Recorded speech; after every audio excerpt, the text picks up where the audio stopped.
Good day, everyone. This is Dr. Carolyn coming to you guys live again with another wonderful episode of Wellness Influencers. Today we have Dr. Carolyn Griffin, and she graciously carved out some time for all of us to give us some of her jewels and let us know about the information we all have been asking for. Dr. Griffin has a bunch of courses that has to do with fermentation and gut health. So without further ado, Dr. Griffin, please give us an introduction. Let us know where you're coming from and how long you have been in practice and all the related information. Sure. So first of all, thank you for having me. I'm excited to be here with you, Kaveh. This has been fun. I'm Dr. Carolyn Griffin. I am a chiropractor. I've been in practice actually this 16th of December will be 24 years. So clearly I started when I was 12. No. And so I've been practicing for a long time. Recently, I would say within the last 3 to 4 years, I've gotten into fermentation and loved it so much that I became a certified fermentationist. And I've now developed online courses. One is an online fermentation course for people to learn how to ferment foods themselves. They can make their own kombucha, their own kefir, fermented vegetables like pickles and sauerkraut and spicy carrots and all these fun, delicious foods that are loaded with beneficial probiotics that you can fill your gut with in order to be healthier. And I've also created the 5 R's of Healing Leaky Gut, which is an online gut course for people that that actually can't really start with fermentation right away because they have either SIBO or other issues, a leaky gut issue, to where they must clear out a lot of things first before they can actually incorporate fermented foods into their diet. So for people that are suffering more with that type of thing, that's what I would recommend first, because there is a different stages that you need to go through before you actually can just start eating fermented foods. So those are the 2 courses that I've created. I have 2 practices. I'm in Southern California, a town called Santa Clarita, and it's been fantastic and having a lot of fun, honestly. Perfect. Now, since you pointed on some of the gut health, let's dive into it. Why is gut health so important, and what kind of conditions unhealthy gut has been associated with?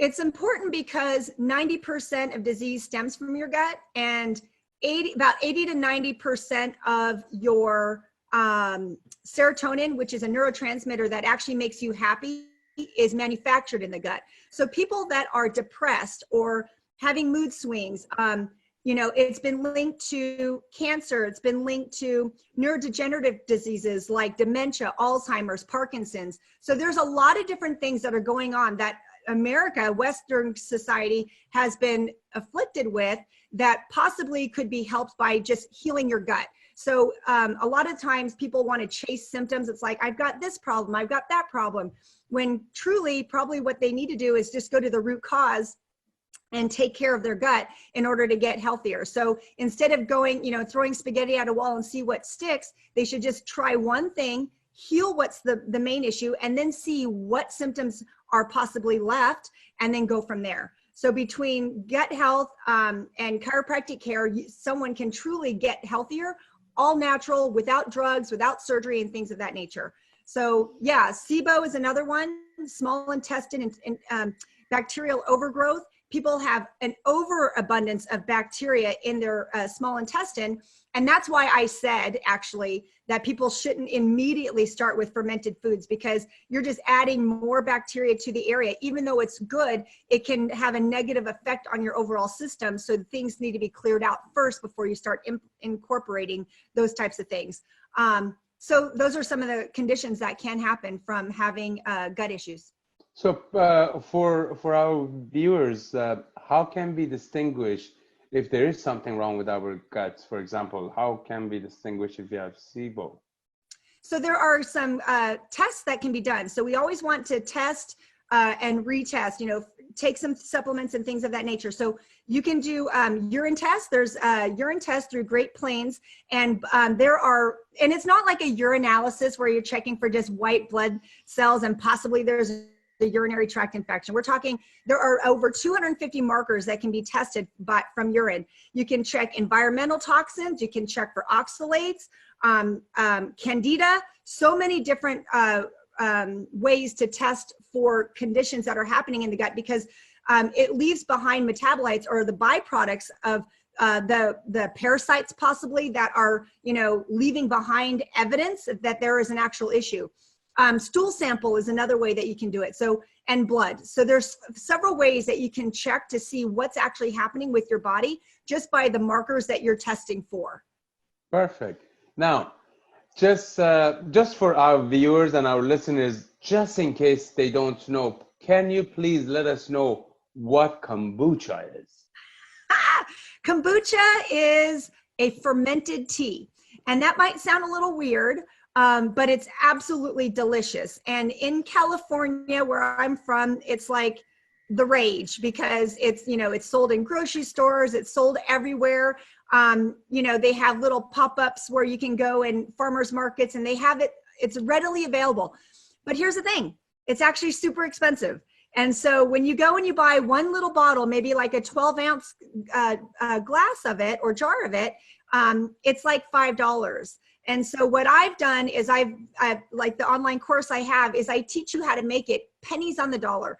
So basically it's simple, just to kind of give you an idea of what's involved. You have black or green tea. Typically black tea is used for kombucha, and it's sweetened with sugar. And then what you do is you have a black tea with sugar, and you put in a SCOBY. A SCOBY is basically stands for symbiotic colony of bacteria and yeast.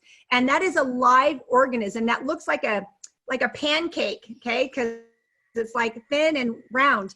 And you would put that in your vessel that you have your black tea, sweetened black tea, and let it sit and do its job. And basically you just put like a linen over the top just to make sure there's no dust or flies or things of that nature that want to probably get into that. And you just keep that area clean, but it's breathable. And so what ends up happening is that SCOBY will eat up all the sugar within that tea, and it creates this byproduct of that is gas, carbon dioxide, which is effervescent. So that's what gives that kombucha the fizzy kind of taste. And it makes it super fun. And so that's plain. Okay, so that's just your plain kombucha. What you can do next is when it's fun, really fun, more fun. And what you do is you can go through a second ferment. And that's when you flavor it. You can make it lemon ginger, strawberry mint, blueberry lavender. I mean, there's so many flavors, and all three, by the way, that I just mentioned are on my website. So you can go and copy it and check it out and enjoy it. And you can make this yourself. And then the second ferment, you let it just sit on the countertop once you flavor it for another 2 to 3 days. And it will really start to get fizzy and that effervescence that everyone loves. And it's a great replacement for soda. It's a great replacement for when kids want soda pop or that effervescent, you can go in that direction. And now you're getting probiotics. But I will say this, I do want to say one of the best things I love about kombucha is it's loaded with S. boulardii, which is Saccharomyces boulardii. It is a yeast. That yeast is actually antibiotic resistant.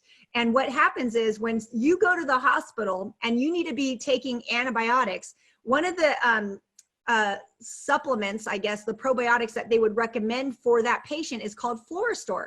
And what's in Florastor is S. boulardii, which is the yeast that's found in kombucha. So one of the things that someone can do if you are having to take antibiotics, which we hope you don't, that is one of the things that you can do to kind of help your body through that process. Perfect.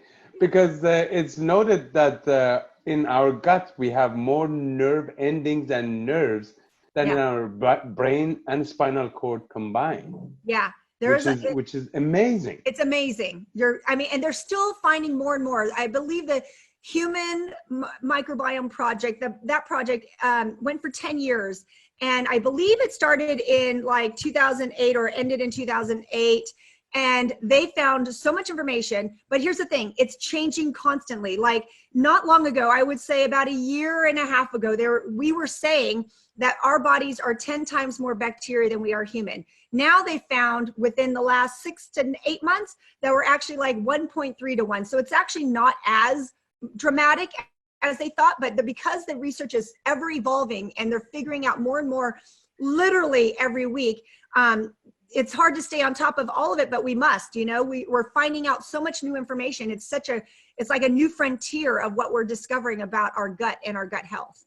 And the issues is, I'm sure you have come across these articles that they talk about helping and monitoring depression. When patients are depressed, they give them probiotics and prebiotics, and it relieves the depressive symptoms on these patients, and you know, the list goes on and on and on. But now everybody gets a little confused. There is probiotic, and then there's prebiotic. Yep. Can you please explain to our viewers what's the difference between them two and what they're used for? Sure. So a probiotic are the good bacteria that's in your gut or your colon, and a prebiotic is the foods that would feed those bacteria. So it would be more like a fiber base, because it's got to get through your stomach acid and get into the colon in order to feed that bacteria. So it could be things like leeks and artichoke, onions, garlic. Those are some ideas of prebiotics that are great for gut health. So what you want to do is not only take the probiotics, but you also want prebiotics in order to get the good bacteria to continue to flourish and grow. But here's the thing, and I do want to mention this, in the gut course, again, this is one of the situations where people think, okay, I need probiotics, boom, boom, boom, or I need prebiotics, I should do this too. But if you have an overabundance of bad bacteria in your gut and you eat a lot of prebiotics, guess what else you're feeding? You're feeding the bad bacteria, not just the good. It's not like the bad bacteria is not eating that. They are. And so you can have, if you have an overabundance of bad bacteria, because maybe you were a C-section birth, maybe you had antibiotics, maybe you're loaded on medications for some reason, and it's killed off a lot of that. The bad bacteria ends up growing and taking over.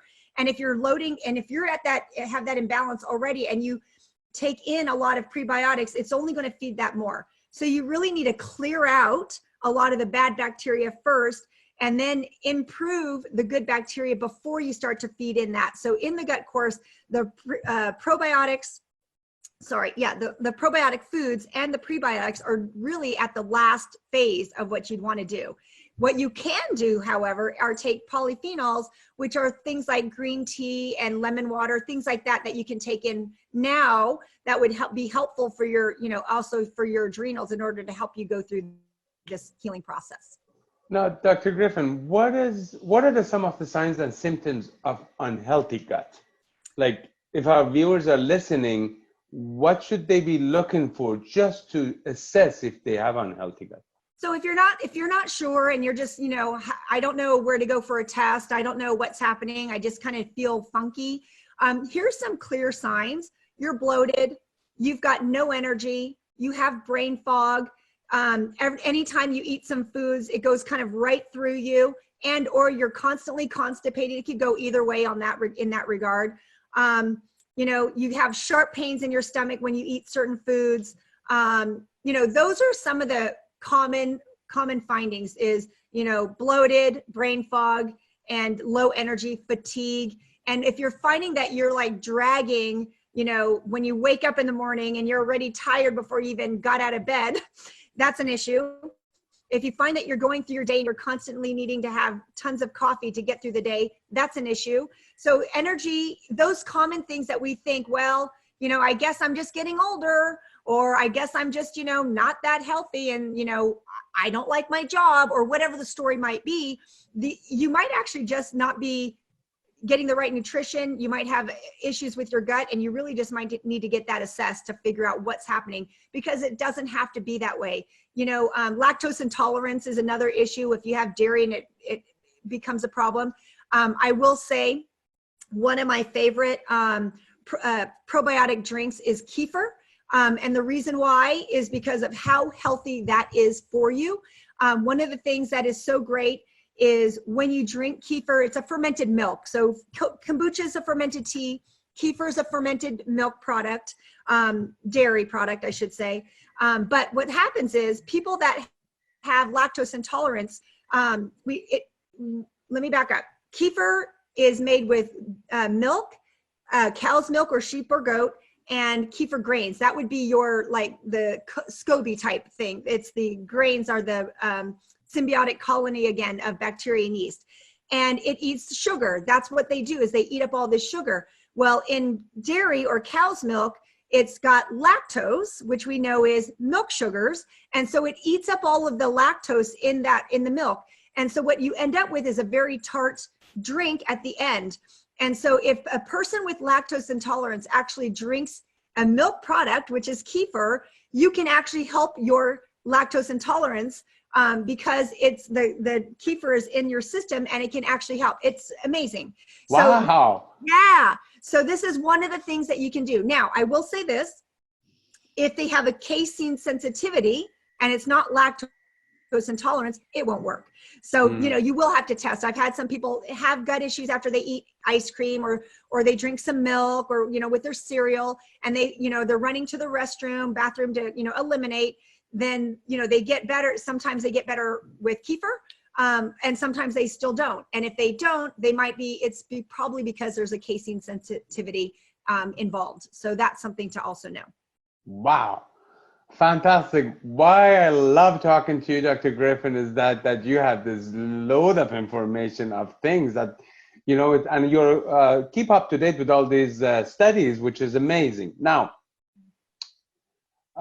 for fermented food, yeah, we talked about the kombucha, we talked about the kefir. Now, fermented food.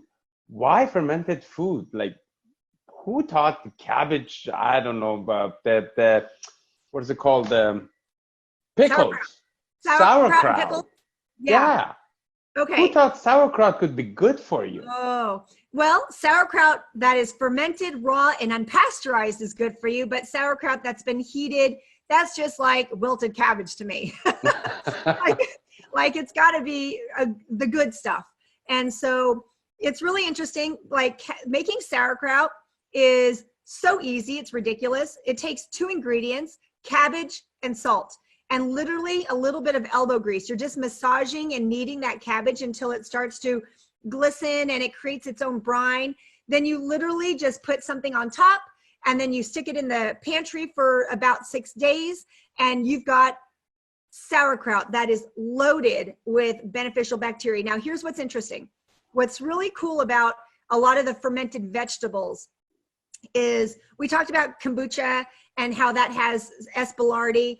Kefir, one thing, I'm just going to say this one thing about kefir. There's two, like the difference between kefir and yogurt, because people are like, well, isn't that kind of the same? It's truly not. Yogurt might have like 7 different strains of bacteria, 7 to 10. Kefir has 36 to 50. And what we know about gut health, it's the number of strains of bacteria that matter. It's not just the number of, you know, bacteria that are in there. So it's the number of strains. So if you see like your probiotic supplements and it says like, you know, 50 billion CFUs, that's colony forming units, that's great. But what matters is how many strains are they talking about? Is it 7? Is it 10? Is it 50? That's actually what you really want to look at, not just the number of billion of CFUs. It's the diversity of the bacteria that matters. And so with kefir, because it has so many, the other benefit is that it actually, you know, where yogurt feeds the bacteria that's already in your gut, kefir will colonize and continue to make more. So that's another reason why it's great. But going back to sauerkraut, what's really cool about that is it has one of the rock star bacteria that is in sauerkraut is Lactobacillus plantarum. And one of the things that's really cool about it is it can actually break down and degrade pesticides. Think about that for a minute. Think about that. So if in the vegetable, it is breaking, so if you can't find organic cabbage for some reason, or organic, you know, carrots or something like that, basically you can put that vegetable in its salt water and then the vegetable. So let's talk not sauerkraut because you don't add water for that, but let's talk about pickles or dill, green beans or carrots or something along, beets, all of these other things where you would add a brine, salt water. When it sits in that pantry and it starts to develop, the bacteria start to take over, what ends up happening is that vegetable, that jar becomes an acidic environment. And so the good bacteria start to take over the bad. And when that happens, guess what cannot grow in an acidic environment? Botulism. Botulism cannot grow in an acidic environment. So people say, how is it safe for me to eat this stuff, that food that's been sitting in a pantry, just kind of fermenting away? Or is it better for me to have this canned jarred thing that I've stuck in heat? And because, then I don't have to worry about, the bacteria taking over and it like making me sick. Well, botulism is actually heat resistant, so it can still grow in that environment. If it's fermented, it is an acidic environment and it cannot grow. Unless there's something that went wrong. Yeah, you can have things go wrong, but typically not. It's super simple and easy. That's the only reason I'm able to do it, because it's easy. And so as a result of that, you have a very healthy vegetable food that you can serve your family. So it's healthy, it's good for you. And the Lactobacillus plantarum, it breaks down a lot of this pesticide. And so therefore, I think personally, this is an opinion, it's not a fact, that if you're eating something like that, imagine if it can do that in that jar, what it can do for you, right? I think it's super important to load your body with these things. It's very important for all of us to realize that the food we eat, it doesn't mean the food we absorb. You need an absolute healthy gut flora in order to absorb all the nutrients, all the vitamins, especially the B's and the D's, and all the micronutrient that is needed and elements that you need to absorb from your food in order to supply your body and maintain a healthy body. Now, as for the courses that you supply, obviously you have websites and stuff, which we will get to. Sure. What is the most common cause would people come and would want to ferment a food? What's the most common cause of them? Why do they reach out to you and want to learn about it? So for one, it's simple and it's fun to make for the family. It's cost effective. If you go to the store and you actually look for raw, unpasteurized, probiotic filled sauerkraut, you'll look at a small bag about that big and it might cost you $9. And a head of cabbage can make me about half a gallon of sauerkraut and it might cost me $3. And all it takes is that and some salt. And I've got it. So the cost is amazing. The effort is minimal. And so why not? And then when you're making it yourself, it's as fresh as can be. So even if it's in the store, who knows when that really was, it's going to be that much more fresh. So therefore it's going to taste that much better. And then you're in control as to what the ingredients are, so those are some of the things that, you can look at. And there's my dog. Those are some of the things that you can pay attention to and why you would want to do it. And there are some people, healthcare is expensive for a lot of people. And the way I look at this is healthcare. So I am not only just feeding my family healthy organic food, but if I were to you're already spending a mint when you're buying organic. So why not so if you're buying probiotic foods, that's even more expensive. So why not make it yourself to where you can get this stuff and feed your family and not break the bank. And then you can go to Maui or wherever, go to Disneyland and have a good time. And you can enjoy those things because now guess what? You're healthy. You're able to go and do those things, but now you can go and enjoy it. So it makes no sense to me to, spend so much money on these things and or not do it at all because, it's too complicated or it's too expensive. So then it's a big no. And then now you're paying the price with your health and then your quality of life goes down and you're not able to enjoy it. So for me, it's all about what can I do that's good, where I can enjoy all of this to the fullest. I always mention to our practice members that it is our right to be healthy and happy. It is an absolute right. Pain and suffering is a bit optional. Right. That's when you try to approach it the right way. And sometimes there's some trials and errors and you try a few ways and then decide this is the best way for me to take care of myself. Now, as culturally, Middle Easterns, we eat lots of fermented foods, especially the pickles and sauerkrauts and all sorts of fermentation. I mean, my mother's basement, I bet you it's probably a fermentation lab as to every possible vegetable is being fermented down there. Right. So because of that, we always have enjoyed fermentation and fermented food. So, and I know some of the things that you just mentioned, they sound delicious. So once I get home, I'm definitely going to give them a short try. So, Dr. Griffin, is there any point in your practice where you have come across conditions that you thought, you know, a healthy gut can help that a lot? Yesterday, actually. So I had a patient come in and she was complaining of joint pain. She had this skin eruption that was happening on her back. And I immediately thought shingles because it was painful. She goes, no, I thought that too. So she went to she had all these odd things. And then all of a sudden it's like her thumb was hurting. And then it was this over here and that over there. And, you know, I'm like thinking, okay, what the heck is happening with this woman? And she went to the doctor and she had tests done, ruled out shingles, ruled out, now she's getting, you know, checking for autoimmune. And all of a sudden I just kind of stopped and I said, you know, you're just inflamed. I said, you have chronic inflammation. When you have all of these things all over the place, your body is just screaming and it's just going all over. So the number one thing I would do is let's see what we need to do for your gut. You need to eliminate a lot of these toxic foods that you're probably ingesting that is creating all of this and going in that direction. So when you're kind of listening to someone and they've got things that are popping up all over the place that just doesn't make sense and they've checked it out and it's not this, it's not that, and maybe it's this and maybe it's that, you know, and if and I can guarantee she'll come back with some sort of autoimmune issue, it's a gut issue. And so when you go in that direction and you can simplify it, and I said, it sounds like you're chasing, and this is what I was saying in the very beginning, chasing symptoms all over the place. It's this, it's that, it's everywhere. Then why don't you just, you know, basically get to the root cause. It sounds like it's a gut issue.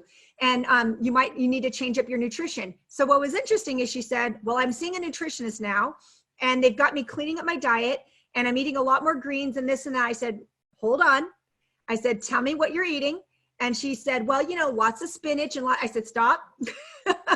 Spinach is loaded with oxalates, which can cause a lot of joint issues. And so you know, you have to kind of hit and just have this conversation, because even though they think they are doing the right thing, a lot of times it's counterintuitive and they're really not.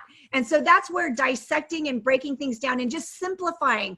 And, you know, you need an anti-inflammatory diet. Get that. You need to have, you know, clear your system, get that. So that's why I created the gut course. That 5 hours of healing leaky gut isn't really just for leaky gut. It's actually to help a person from point A to point B. The 5 R's stand for remove. They need to remove a lot of the toxins. Then they need to rebuild their gut, because your gut lining is only like 1 cell thick. And by eating anything that's, you know, genetically modified or, you know, processed, you know, if they like their NutraSweet, those types of things can punch right through, and it creates an issue that's going to make them very sick and toxic. So you need to rebuild that. And there is a bacteria that can actually rebuild that very quickly. So we talk about that. Then they need to revitalize. What that means is before you go through the next phase, phase 4, you need to rebuild your immune system and your adrenals to prepare your body for what's about to come. Because if you start to detox before you start to get strong, you're going to feel really crummy and sick. And then you're going to think you're doing something wrong, but you're not. You're just not handling the detoxing well. The next phase is you're going to need to renovate. Kind of like you renovate a house, you renovate a kitchen, tear out all the old before you put in the new. You got to tear it all out, get rid of all that bad bacteria. And there are certain supplements that your body needs in order to actually do that. And then you go into rebuild. That's that 5th one that I was referring to earlier. That's when you're going to want to then incorporate your fermented foods. That's when you're going to want to get your prebiotics and all those things so that you can now load it up. And then you can just keep that going. So there is a process that is going to be needed to go through in order to get healthy. You can't just say KEFIR, kombucha, and then if you're getting sick from eating forkfuls of sauerkraut, it's not, maybe it's because you got SIBO, maybe there's other things that are happening. So there's so much that you can do and identify, but, don't take it lightly, because I look at fermented foods almost like, homemade herbs, medicine. I don't like the word medicine. That's not in my vocabulary, but because I use that for healing, it's remedies. Remedies. Those are the good things. And so you have to treat it as such. Okay.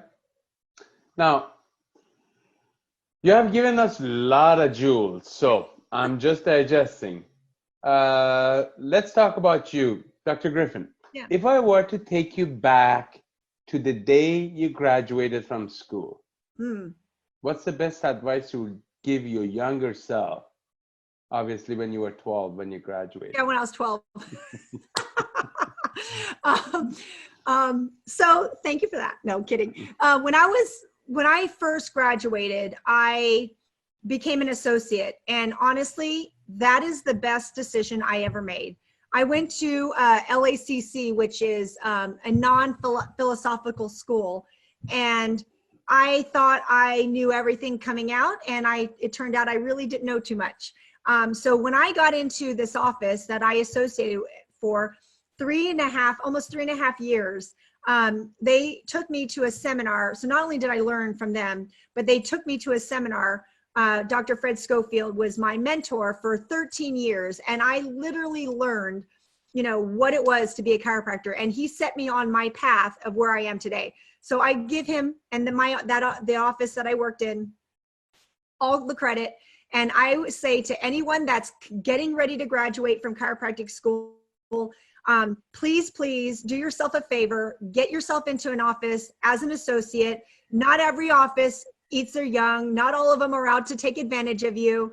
There are some that actually want to mentor you and build up this profession, because here's the deal. I'm a little selfish in this. My son wants to be a chiropractor. I want the profession to do well. My daughter last night, this is brand new information, she says she wants to be a chiropractor. So yeah, that's huge. She didn't know what she wanted forever. And so last night we had a little bit of some great awakenings, and it's been wonderful to see this light come into her eyes. And so if both of my children want to be chiropractors, I can't have this profession going to hell in a handbasket. I need it to be elevated. I want it to be around. And so I would love for the students to come out not thinking, oh, I got this, I'm going to do it all on my own, open a practice, fail in 5 years, and now they're tending bar. I mean, that's not going to be okay with me. I'd rather you go and learn from a chiropractor, become an associate, learn what you need to learn. And I've got 2 associates right now. One is in my second office and doing fantastic. The second one and he's been around for a long time. He's been in practice for over 15 years. My other one is fairly new, only a couple years out of school, and she's brilliant. But guess what? There was still so much she didn't know. And so she's learned so much in the last year that she's been with me. And so my goal is to train up, get them to learn more so they can be better than me. Keep it going. That's what I would love, is for them to really do amazing so that our profession can continue to thrive, because right now it's just kind of not doing well. The students I don't know what's happening, but they aren't kind of going under the wings. I don't know if they're feeling taken advantage of or what's happening, but they really should know that not everyone is like that. And get in an office and learn what you can. The learning curve is cut in half, if not faster, so that if you do choose, you want to go and open your own, you'll know how to do it. You'll make all your mistakes. You'll get in an office that's seeing volume. You'll get your hands on a bunch of people. Your skill set will be that much stronger. And then you're going to be able to serve. Because even if you know how to bring in new patients, if you don't know how to deliver the goods, you're going to fail that way then. So there's so many aspects to this. You need to be able to humble yourself a little bit, get into a practice, learn what you need to learn, and then just say thank you and move on. That's all you need to do. Now, please tell our listeners, our viewers, and people who are wanting to get a hold of you, where are your courses? Give us the website addresses. Sure. Give us all the information that if anybody needs to find you, how do they get a hold of you? So my website is I still say that. www.myculturedlife.com. That's the name of my gut fermentation business. It's called myculturedlife.com.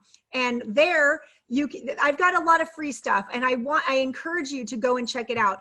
But I also have a store there, and on that store you can buy KEFIR grains, you can buy the scobies to get yourself started. I have the how-to videos of how to get started on making the stuff, plus some recipes on how to second ferment everything. Check it out. In the store, I also have the online fermentation course. Right now it's Facebook group based. I will be doing it for people that are not, setting it up for people that are not on Facebook. That will be coming in the near future. And then I also have the gut course on there as well. And, you know, honestly, to learn how to ferment, I think it's $29. You can join and you can get all this great stuff and learn how to do it. It's a great community. It's small and it's growing, but you can learn how to do all these things. You've got direct access to me. You have a question, I answer it. You got a picture, does this look normal? I'll answer it. And so then you have that feedback, so you're not in this by yourself guessing if this is safe to eat or not safe to eat, because there are some things that grow that don't look like they're healthy, and I can tell you yes or no, either dump it, start over, or that's fine, scrape it off and keep going. So I mean, you need to have a second set of eyes to be able to help you with that stuff, so that especially when you first start out. So that's the where they can reach me is myculturedlife.com. Perfect. Dr. Griffin, I am grateful for your time. You were so gracious to carve off some time for our listeners and basically pour out the pearls of wisdom. Some very, very great info, and I'm sure everybody enjoyed it. In our closing, please let us know what is future holding for you. What are you working on? What books are you reading? Stuff like that. So I am actually working on a book myself, and that is in the works. That's something that, you know, I am in full-time practice. It's not like I've got a ton of free time to get it all done, but I'm going to get it done. My goal is by next year, 2020, I will have a book ready and available. And so that's where I'm putting a lot of my time, off time, and just having fun in my practice and taking care of my patients and enjoying all of that. So enjoying time with my family as well. So trying to keep the balance. That's always very important to me. It's one of my core values, is to not put all my energy in one spot, all it in, you know, I have many things that I enjoy, but my family is number one. So everything I do is for them. So that's where I'm putting a lot of my time, energy, and effort, is balanced in all of those areas.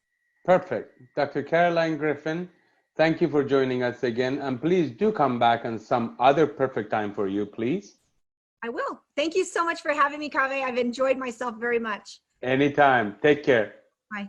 Bye.